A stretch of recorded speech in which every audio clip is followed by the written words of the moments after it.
बिस्मिल्लाहिर्रहमानिर्रहीम। अस्सलाम वालेकुम स्टूडेंट्स, टीचर्स एंड पेरेंट्स। आज हम अपना यूनिट 2 द ट्रैप, जिसकी हम पहले से रीडिंग और ट्रांसलेशन कर चुके हैं, आज हम उसकी सारी कॉम्प्रिहेंशन और एक्सरसाइजेज सॉल्व करेंगे। सो बी अटेंटिव एंड सबसे पहले हम इसके डिक्टेशन वर्ड्स और इसके मीनिंग्स देखेंगे। So I will give you the can see that these are the 10 dictation words, okay. And ये इसके क्या हैं, मीनिंग्स हैं, ठीक है। अब ये 10 डिक्टेशन वर्ड्स आप लोगों ने करवाने हैं बच्चों को। ऑनेस्ट ईमानदार, इमीडिएटली फ़ौरन, जैकल भेड़िया, मैटर मसला या मामला, रिप्लाइड जवाब दिया, रबिश कूड़ा करकट, सर्वेंट नौकर या खादिम, रॉड धाड़ा यानी कि ये जो शेर की बोलने की आवाज़ होती है ज़ोर से, उसको हम कहते हैं। लाफ्ट हंसा, बिगिनिंग आगाज़। अब ये करवाने के बाद आपने क्या करना है, आपने ये वाला क्वेश्चन करना है, make sentences of any 5 of the above words, ठीक है। ये ऊपर जो डिक्टेशन वर्ड्स हमने दिए हैं, इनमें से कोई से भी 5 आपने वर्ड्स जो हैं उनके सेंटेंसेस बनवाने हैं बच्चों से, और ये आपने बच्चों से बनवाने हैं, ठीक है।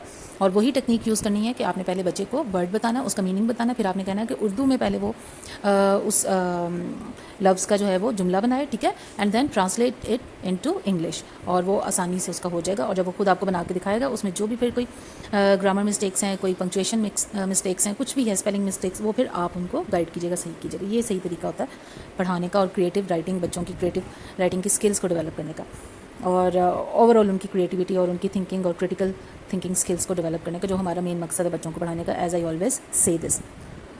अब नेक्स्ट हमारी कॉम्प्रिहेंशन आ जाती है, ठीक है। कॉम्प्रिहेंशन के ये सब क्वेश्चंस हैं जो मैं आप लोगों को यहाँ पे बताऊंगी कि ये सारे ये क्वेश्चंस हैं जिनके ये मैंने आंसर्स लिखे हुए हैं। अब ये हम आंसर्स बच्चे को जब हमने लेसन पढ़ाया है, उसको जब हमने उसको समझाया, एक्सप्लेन किया है, and he has understood it very well, then he can answer these questions himself. वो खुद भी इसके आंसर्स दे सकता है, बट ये कि उसकी गलतियों को मिनिमाइज़ करने के लिए आपने बल्कि उससे पहले पूछने हैं।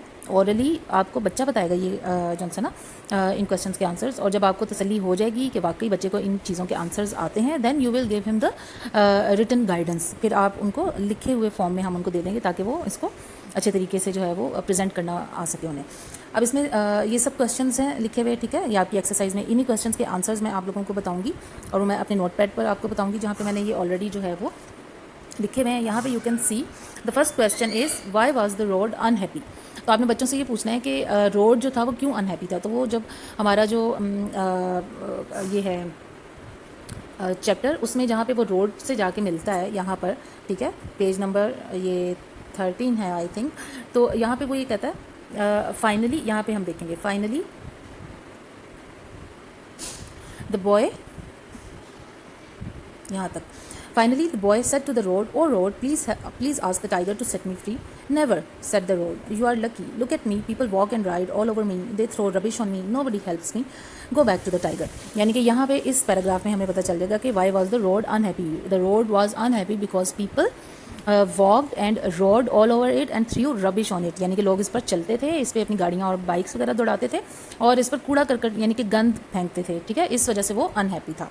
तो इसका आंसर जो है वो हम बच्चों को शॉर्ट फॉर्म में यहाँ पे हम दे देंगे, ठीक है। इसका आंसर ये है, the road was unhappy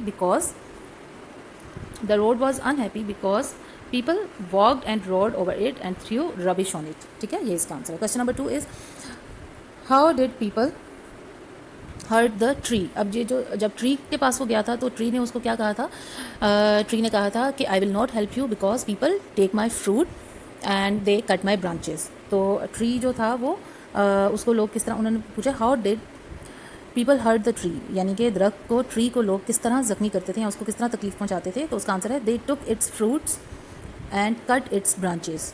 they took यानी कि वो लेते थे, इट्स फ्रूट्स इसके फल, एंड कट और काटते थे, इट्स ब्रांचेस इसकी शाखें, ठीक है। Next question is who let the tiger. Question number C is who let the tiger out of the trap. इसका आंसर है the boy let the tiger out of the trap, यानी कि tiger जो है वो ट्रैप में फंसा हुआ था, तो किसने उसे बाहर निकाला था, बॉय ने, ठीक है। ये आपने बच्चों से पूछना है, they will answer you. Next question is who put the tiger back in the trap. तो टाइगर जब बाहर निकल आया था और उसके बाद फिर किसी तरह भी वो अंदर नहीं था जा रहा, और उसने लड़के को पकड़ लिया था, ठीक है। और फिर उसने लड़के को कुछ कंडीशंस दी थी, लेकिन लड़का उन चीज़ों पे नहीं पूरा उतर सका। तो फिर किसने उसे इसकी हेल्प की थी, जैकल ने उसकी हेल्प की थी, और उसको जो है वो टाइगर को उसने दोबारा से डाला था, तो इधर हम हु की जगह क्या लिख देंगे, द जैकल, ठीक है, और बाकी सारा वो क्वेश्चन में से आ जाएगा, the jackal put the tiger back in the trap. The next question is do you think that the bullock was very strong. अब वो पूछ रहे हैं कि क्या आपको लगता है कि बुलॉक जो है वो जो भैंसा था वो बहुत स्ट्रॉन्ग था। Yes, the bullock was very strong because it worked hard all day, ठीक है, यहाँ पे उन्होंने इसका आंसर लिखा हुआ है, yes the bullock was very strong because it worked hard all day. ये मैंने इसका आंसर लिखा है, आपने ये जो है ये बच्चों से पूछने हैं। और now we will do its remaining exercises. अब इस पर हम आ जाते हैं, ये वाली एक्सरसाइज है, read the passage again then say if these sentences are true और फॉल्स। अब ये ट्रू और फॉल्स है, ये भी आपने बच्चों से पूछने साथ साथ और उनको करवाने हैं, ठीक है। Number A is the bullock was pulling a cart, यानी कि यहाँ पे जब हम इसके वो चैप्टर में हम देखेंगे तो क्या बुलॉक कार्ट को पुल कर रहा था? No, he is the bullock is working in the field, यानी कि वो फील्ड को प्लफ कर रहा था और वो कार्ट पुल नहीं कर रहा था। कार्ट क्या होता है? वो जो एक रेडी होती है, ठीक है, और उसको वो पुल कर रहा था। यहाँ पे वो उसको नहीं पुल कर रहा, the bullock is working in the field, तो ये क्या होगा, ये फॉल्स हो जाएगा हमारा, ठीक है। The next is the trap was very strong, yes the trap was very strong, so it will be true. C is the tree help the boy, tree ने उसकी हेल्प की थी बॉय की, आपने बच्चों से पूछना है, no the tree didn't help the boy, so this will be false. अब नेक्स्ट है यहाँ पर the boy was not very honest, क्या वो बॉय ऑनेस्ट नहीं था? No the boy was very honest, boy was very honest, so it will be false, यानी कि बॉय जो था वो ऑनेस्ट था। इन्होंने क्या कहा कि वो ऑनेस्ट नहीं था, तो हम इसको क्या कहेंगे, इनकी बात को फॉल्स करेंगे। The next is the jackal was very clever, yes the jackal was very clever, क्योंकि कोई भी किसी भी तरह से टाइगर जो है वो ट्रैप में वापस नहीं जा रहा था, बट जैकल ने अपनी क्लेवरनेस से, अपनी होशियारी से उसको दोबारा वापस भिजवाया। Now the next part is working with words, ठीक है, use these words in sentences of your own. अब ये यहाँ पे उन्होंने आपको 5 वर्ड्स दिए हैं, इनके आपने सेंटेंसेस बनाने। The next is choose the correct words from the box and fill in the blanks. अब ये वाले वर्ड्स उन्होंने दिए हुए हैं, ठीक है, एंड ये फिल इन द ब्लैंक्स हैं, and you have to write the correct option in these blanks.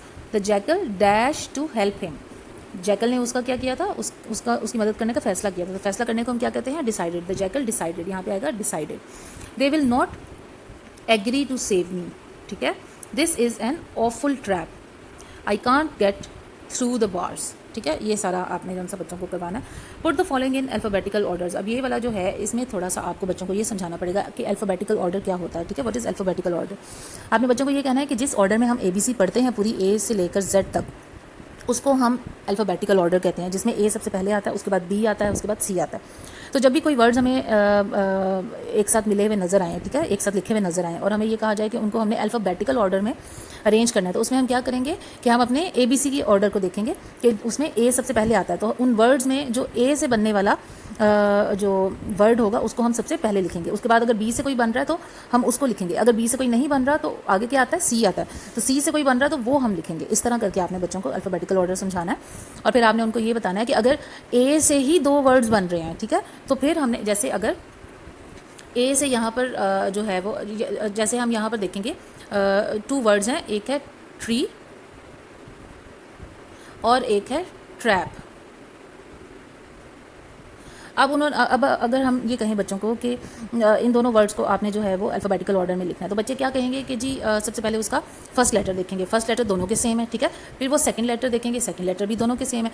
अब हमने थर्ड लेटर पर आ जाना है, और थर्ड लेटर में हमने देखना है कि A पहले आता है ABC में कि E पहले आता है ABC में, तो जाहिर बात है A पहले आता है, तो यहाँ पे आके जो है ये अल्फ़ाबेटिकल ऑर्डर में नंबर 1 बन जाएगा, और ये अल्फ़ाबेटिकल ऑर्डर में नंबर 2 बन जाएगा, ठीक है। और ये अल्फ़ाबेटिकल ऑर्डर जो है वो हमें किस चीज़ में हेल्प आउट करता है, ये हमें जब हम डिक्शनरी अपनी यूज़ करते हैं, जब हम बच्चों को आगे चल के डिक्शनरी यूज़ करना सिखाएंगे, तो ये जो अल्फ़ाबेटिकल ऑर्डर है ये उसमें हमें हेल्प आउट करता है। और ये और चीज़ों में, बहुत सारी चीज़ों में, मतलब चीज़ों को ऑर्गेनाइज और सिस्टमाइज़ करने के लिए अल्फ़ाबेटिकल ऑर्डर जो है ये हमें हेल्प आउट करता है चीज़ों को, यानी कि हम जो है वो किस तरह ऑर्गेनाइज़ कर सकते हैं।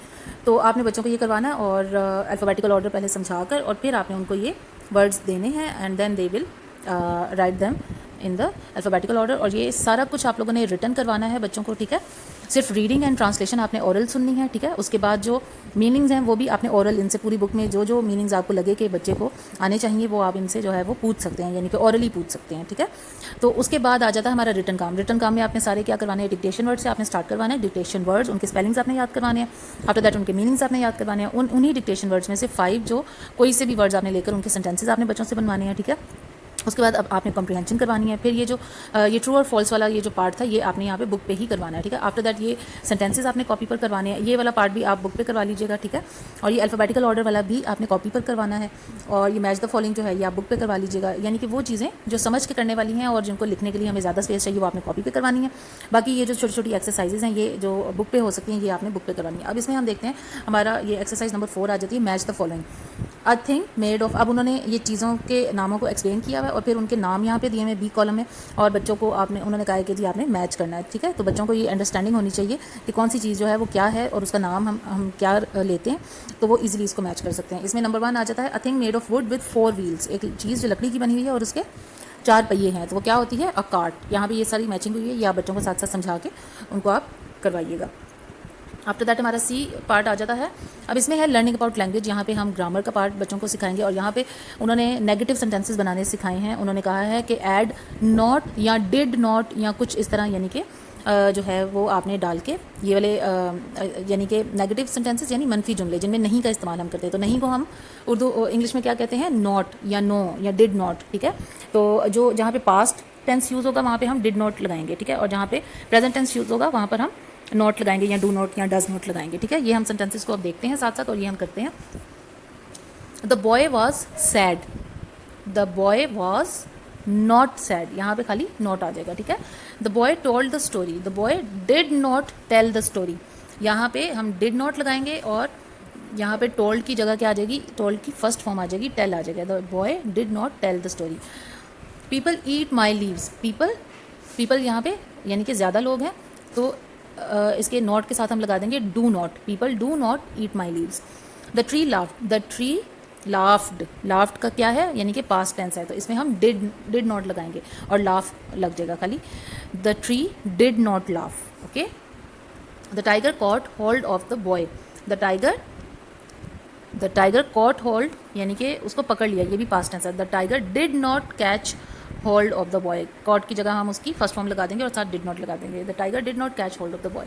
तो इस तरह आपने बच्चों को ये नेगेटिव सेंटेंसेस बनाने सिखाने हैं और जब फिर मैं इसकी असेसमेंट आप लोगों को दूंगी तो उसमें फिर हम बच्चों को कुछ दूसरे इनके अलावा, इन सेंटेंसेस के अलावा हम कुछ सेंटेंसेस देंगे जिनको हम बच्चों को कहेंगे कि उन्होंने नेगेटिव सेंटेंसेस में कन्वर्ट करना है। तो ये बच्चों का कॉन्सेप्ट आपने खुद क्लियर करवाना है। इस तरह के नॉट लगाएंगे तो वो नेगेटिव जुमला बन जाएगा, और अगर पास्ट टेंस में होगा तो हम डिड नॉट लगाएंगे, और अगर प्रेजेंट टेंस में होगा तो हम डू नॉट या डज नॉट लगाएंगे, ठीक है। ये प्रैक्टिस से ये चीज़ें आती हैं, तो इसकी हम प्रैक्टिस जो है वो बच्चों को करवाएंगे इनकी असेसमेंट में। अभी आप लोगों ने सिर्फ ये रिटन सारा जो एक्सरसाइज है ये करवानी है। आफ्टर दैट ये लिसनिंग स्पीकिंग वाला जो है इसको आप क्रॉस आउट कर देंगे, ये हम नहीं करेंगे। और ये कंपोजिशन वाला जो है ये एंड में आप करवाएंगे। Do you think the tiger Brock out